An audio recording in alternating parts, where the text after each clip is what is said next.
Hello and welcome to this final edition of the Lowdown. I sound bummed out because I am. What a series it's been. We've had a shed load of killer bands on the show each and every week, and today is no different. Oh my God, it's no different. This show is all about one band, one of the greatest rock bands of all time, whose career spans more than 4 decades, selling 150 million albums in that time. It's of course Aerosmith. Oh yes, I'll be chatting to Steven Tyler a little later.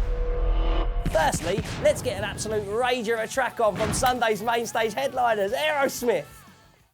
So, as you know, today's show is all about Aerosmith, but we'll still be doing the good old Down Lowell's Big Ten, where someone is going to win the last pair of VIP tickets to download, so don't miss that. Most importantly, stick around for the epic Steven Tyler interview that's full of this. Take another little piece of my heart now. And more of this. Ooh, the storm is raging. And then that.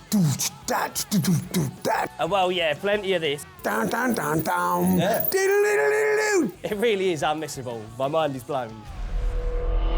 Time for another tune from Download's main stage headliners, one of their biggest smashes, Dude Looks Like a Lady.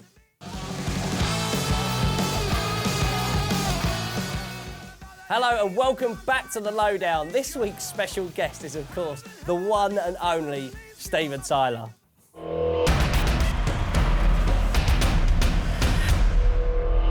Bees, and today we are joined by the one and only Mr. Steven Tyler. Are we having fun or what? Too much. Oh. Too much before we even started. Oh, jeez. You played in bands for a while. Was there a chemistry with you guys when you got Aerosmith together straight away? Because when a debut record's got Dream On and Mama Kin on it, it feels like there must be something in the water when you first started playing together. Something magical was happening because I'd been with a bunch of bands from 65 to 70, and... Was that behind the kit or up front? Behind the kit and singing a little bit, but then we got Aerosmith. I was a drummer for about 2 weeks rehearsal.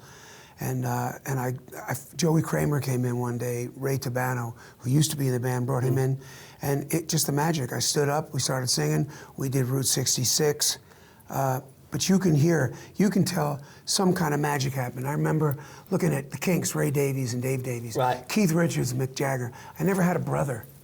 I needed a brother so bad. Someone to not only bounce off of and look at and think, you're so fucking cool, I'm gonna out-cool you tonight. Along with the bands that we opened up with, they're so fucking cool, but we're gonna out-cool you tonight.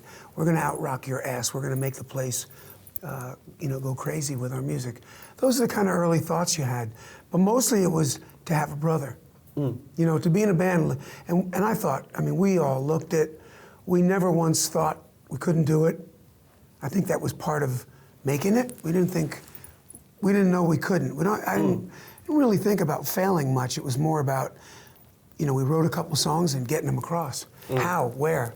I remember coming to England the first time in like a bus tour and we looking for blow. We couldn't find blow and we had to find some weed and where's the Jack Daniels? But it was more about raping and pillaging. We knew our music, we knew our style, we knew what we had, and we wanted to lay it all over you.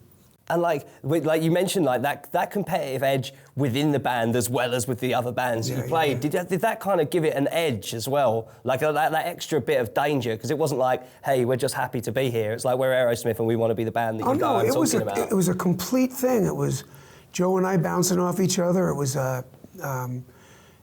wanting to win the audience, Always wanted to try and blow the band in front of us off, no matter who it was. That was our mentality. When I think about that today, it's a pretty crazy thought. Yes. Fuck them, we'll show them. It's a punk rock attitude. We gotta beat them at their own damn game. Checkmate, honey, beat you at your own damn game. And did it take a while? Like, was it a bit of a slog? Like you say, you kind of wanted everyone's attention, but on the first 2 records, was it a slog getting the attention that you thought you deserved, like pre-Toys in the Attic? No, we just rocked. We didn't care. It was like, there was not much thought before it. We just went out and played it and rocked it and did what we did and hoped we wreaked havoc and damage and, damage report. How'd you do? And we always did the right thing. We invited the radio stations to the shows and we played wherever we could, opening up for the Kinks. Regardless of how much room we had, the fucks gave us 5 feet in front of the drum set. So, but every little bit made us stronger. And did life go from 30 to 120 after Toys in the Attic? God, yeah. Well, after it, when I see pictures of us playing back then, I think we were ripping it at 120 from the get. You know, there was no MTV. It was wherever you could play. It was just play as much as you can is the only way you're going to make it. How other way is there? Can't go on YouTube. Yeah, of course. The only way is can we get there? Can we play the club before the show? And then, you find out all the legalities, all the dogma. You can't do that radio station without doing that radio station. See. You can't play there for free without, it's like so. But we didn't care. We just wanted to play. Like, how much did life change in that sort of two-year period? I don't know. Maybe we were getting a lot higher. But the funny thing is that we were the same band when we did Cal Jam, and I see pictures of us as we were 5 months before that in clubs in Boston. It's the same band. Bigger, we were able to jump around a little more, bigger stage, bigger audience. We went from 35 people to 350,000. It was the same band. It always amazes me. I think, it's the same band. So whatever magic we had in that room, like you say, it just transcended. It transcended. They heard us on the radio. They liked it. And was there a particular period there that life got out of control? You think? Yeah, just a little. You really want me to talk about that? Yeah. Oh, it happens a bunch of times. There's nothing stronger than music. There's no drug stronger than music. There's no feeling stronger than getting laid to the first time to, communication breakdown or whatever song it was, Dream On. And you think back to the song and you hear it again now, and it still gives you a boner. You still get it still evokes the same feelings whether you saw your babies born to it but that's the good thing about music, So whatever drugs we took or how much we drank, it was all. What are you going to do after you get off stage at Madison Square Garden, play ping pong? Yeah. You're going to go back and snort a line. That's what we did. And we didn't know any better. We thought that's what you did. Keith did it. Yeah, absolutely. I always thought the mothers of invention, bands like that, Frank Zappa, look where we came from. Yeah. The Grateful Dead. Yeah. That's what we thought. We thought that's what it was. And to a certain extent, those excesses, whether Jack Daniels or whatever, kind of got us through playing 6 clubs in a row to get to Wembley. I always remember Lemmy saying that, you can't do that shit on adrenaline alone. No, you can't. You can't really. It also takes you down in the end, but enough about that. Yeah. Well, from that interview later in the show, right now it's time for another huge Aerosmith anthem, Eat the Rich. God, you are pulling them out the bag today.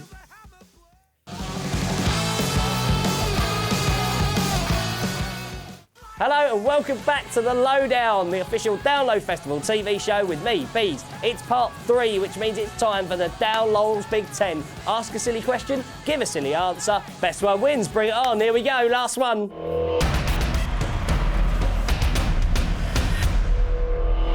So last week over on Facebook, we asked, out of all the band members playing Download, who would you face paint and what would you paint on them? So here we go, in at number 10, Craig McKenzie says, I would put corpse paint on Nurgle from Behemoth.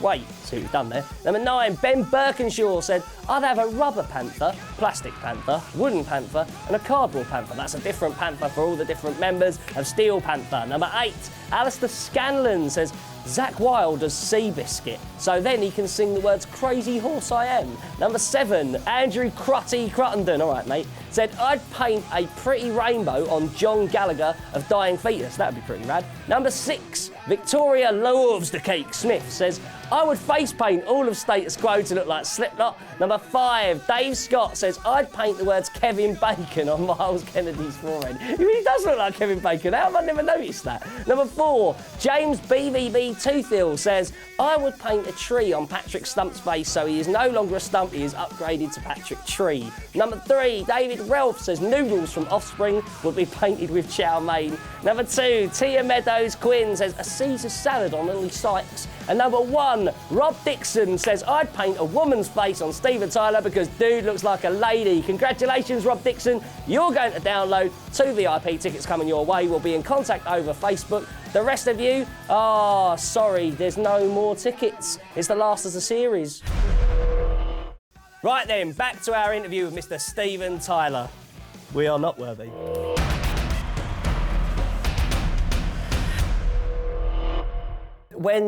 When Joe and Brad left the band for a couple of years, did it kind of cement that Aerosmith is a gang and a brotherhood, that it kind of needs all of its components?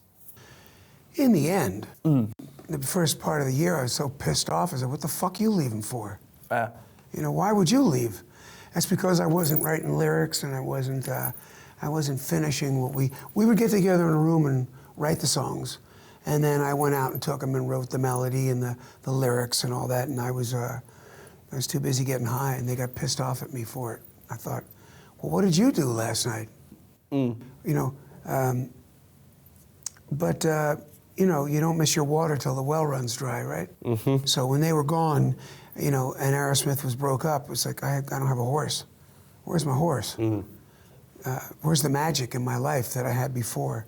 So you come to your senses after a while, It seemed like forever. It was only 3 or 4 months, 5 months.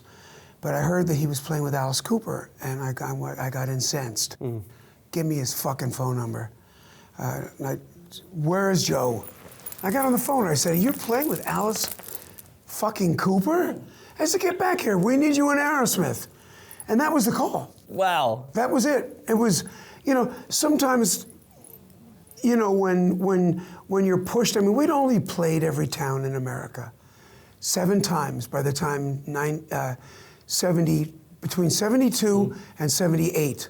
We played every city in America, every state except Alaska and Hawaii 8 times. So we've been to the wall and back. Yeah. So, again, I don't know why he left. I don't know what he was going through. But I called him up and I said, let's get back together. It's enough of this shit. So I don't think we all sat in the room and went, well, golly, what was wrong with us? Yeah. Yeah. No, that did not happen. Of course. I think we got in the room and we started playing, and it was like, I think we all wanted to say to each other, you see, motherfucker, you see what we got here? Uh-huh. The energy those guys give me, I could never have had on my own. And I've never gone where we went. We have boldly gone where no band has gone before. We want to be the last band standing. I just fucking love being on stage next to Joe Perry. It's that simple. And I like to look at a couple tits in the audience. and I love that heads of state have said, I made love to your songs, or 14-year-old girls say, I love Don't Want to Miss a Thing. I love being that troubadour that's written songs that's gotten inside people, whether they're popes or the poorest, and said it's changed everything in me. I can't believe I've been given a chance, and I also can't believe that I wrote those songs. Right. I can't. I know it came from divine intervention and the band, but I still can't believe I'm a part of that. And because when I listen to, ooh, the storm is raging, Mick and Company and doing Give Me Shelter, it's like, what? That song changes my whole attitude that day. And then we wrote Sweet Emotion and Dream On and Don't Make Me Cry. I can't believe it. Come on now, give me some. Which is a top choice. It's unreal. We'll see you after the break for more action on this special Aerosmith edition of The Lowdown.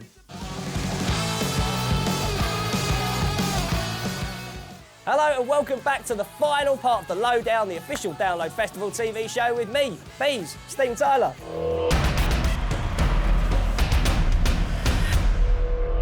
When Walk This Way happened, and it kind of became the second bite of the cherry, Yeah. like, and then you knocked out Permanent Vacation and Pump back to back. Did it feel like that was a time where Aerosmith cemented their legacy, not as just like a period in time, but as like one of the biggest to ever do it? Did that couple of years when you were like on a roll in the most extreme of ways that rock bands have ever done it? Well, that's what happened. The biggest in history. But you don't think of it at the time it's going down. Because you're in the bubble. Well, you're in the bubble. You walk in and, Rick Rubin has gotten these guys together and you do the song with Joe and then the next month there's a video, but you don't, and there's a guy named John Small running around, the producer, that builds a wall and says, we're going to build a wall between your band and their band, but then after it's shown, you find out it's like a wall between black and white. What could this be? How magical is that? Yeah. So then you sit back and you find out that's what happened. That's actually the scab that happened. We just came to work. We just were doing a song that Rick Rubin liked, the and rightly so. Yeah. But you never know. You never know. And then it was their idea to do it. They invited us, and the rest is history. It's one of the biggest songs of all time, right? Again. Yeah. Thank you, Allah. Thank you, God. Did it really light a fire under your ass as well? Because it was like, now's the time. Like, we've got like the eyes like of the world were back on Aerosmith. No, we didn't. We didn't look at it like that. It was just, let's go. We had another breath of air in us. You just hit a rich vein of songwriting for. Well, remember this, the 90s. The 90s was the time of videos, right? That's Crying, crazy, dude looks like a lady. Alicia Silverstone was my shit when I was a fucking kid. Right?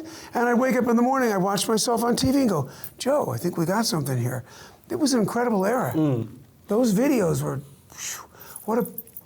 not only was the song on the radio, but now you get a visual and we could be all that there too. Dude looks like a lady in a wedding dress with a mustache, and I got to be all I'd ever wanted to be. I never looked at a mannequin. Cross-dresser at all. I never looked at a mannequin the same way after that. Oh my God.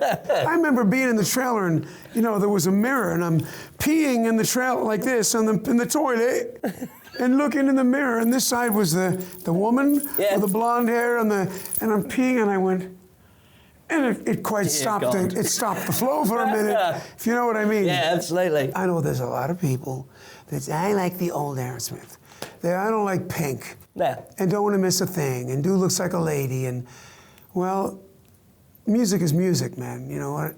It's music. If you listen to some of those albums, there's some crazy shit on those albums. Gotcha. There's only another 9 albums. The title track of 9 Lives is an absolute rager. 6 albums. Yeah. But it's again after the first 6. Yeah. Not another 6. What band does that? So See what I mean? And like, does it get hard? So, it wasn't like, oh my God, what are we doing? We're running with outside people. It had nothing to do with it. We sat in a room with some people and it sucked. It sucked. I said, I don't want to write with you. This isn't good. I don't like what you're writing. It's not cool. Then you sit with a guy named Taylor Rose, and it was there was a time when I was so broken-hearted, and I put down, bam, bam, bam, bam. It was a country song. There was a time. Yeah. Why the fuck not? And how about, there goes my old girlfriend. There's another diamond ring. What the fuck's wrong with that? Mate, the acapella And I don't really give 2 fucks about people that like the first Aerosmith, not the second. When you if you write a song, tell me about it. Hey, it's not easy to write songs. God, yeah. It pulls shit out of the middle of, it's like not the words, it's what's in between the words. It's not the notes, it's what's in between the notes. What lives there? What are you hearing in psychoacoustics? And what is in that Joe Perry guitar riff? And what makes you want to sing Sweet Emotion? What is that? It's magic. It's magic. Are the 2 of you still enjoy writing songs together? Oh, hell yeah. You, to make magic? Yeah. Okay. You go to bed at night going, oh my God, where did that come from? That's the magic. So, the 2 eras, it was just, looking back now, I think just a miracle. It was a miracle that the band actually pulled together again, And does it take a while for that magic to come together now? Because it's like it's a big gap between records now with Aerosmith. Does it take a while for the the planets to align, if it, as it were. You know, what has God said? All men are created equal, right? Only some are Not more when you're in equal than others. Aerosmith. Well, you know, the other guys were kind of like, you know, home on the range, and Joe and I were on the dark side of the moon. And so when we came back together, the lightning happened again, and then the rest of the band came back. Because there was a time where Tom and Joey, or Joey and Brad left. And, I mean, the whole thing was, you know, you know, the lightning struck. In fact, we did a song called Lightning Strikes. Download Festival. Have you always felt a kinship with like British festivals because you've got your history of Reading and that kind of stuff? But like, there's something special about Aerosmith and Donington Park. Yeah, well, I personally feel it because, you know, we started in the 70s and 80s, and we've done it lots of times. And there's always that European tour for an American band of the summer festivals. And when you know, you first hear it, you see it on your rider, but then you go and do them, and they're nuts. They're like 3 days of crazy, you know, Alter Bridge, Aerosmith, Fallen Boy, Linkin Park, Avengers Sevenfold, Rob Zombie. I mean, it just, for Joe and I, when we talk about it, when I was 17 and I would go to places in New York City and see, you know, English Invasion, it was the Hullabaloos, the Animals, the Zombies, the Rolling Stones, and they were all on the same bill. You sat in the audience like, yeah, you know, looking it up. Tiny little stage, only held 400 people. The Academy of Music in New York City. I witnessed that. But it was different bands. They only did 4 songs, right? Yeah. But it was all those different bands. And I love that festival. To my dying day, I will wish, and maybe I'll never get my wish, but to go on tour with like AC/DC and Flip Flop. Just some band that kicks fucking ass beyond belief, where you're going in the audience. Yeah. Because you've heard every song you ever wanted to hear. And I'm dying to go on a tour like that. This comes close. And like, to bring this all full circle, do you still have that competitive edge? Yeah. Is it still we're Aerosmith and we're going to go out, we're going to blow everyone else away? We don't really think of it like that. Back then, we wanted to get on the radio. Yeah. We really needed to prove it to ourselves and to radio and people. Today, people are pretty much, you know, they know who Aerosmith is. We just like to, you know, you know, we don't play a lot. We play 5-6 months out of the year. That's it. We always take time off, but there's never a magic moment like when I'm on stage with Aerosmith, I go, holy fuck. Joe's here, Brad's here, Tom's here, and I'm with my band. That power, there's nothing like it. Mr. Steven Tyler. Come on. Pleasure. Bees, come on.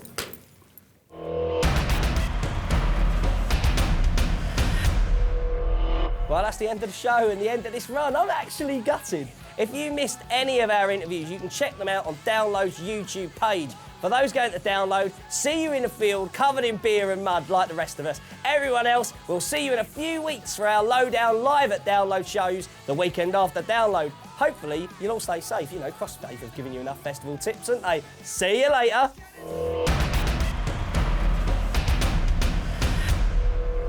Hands up, we first heard that on Mrs. Diet. To get you amped for the 20 amped up. In this case, it's another question. You cut and paste. I've caught you.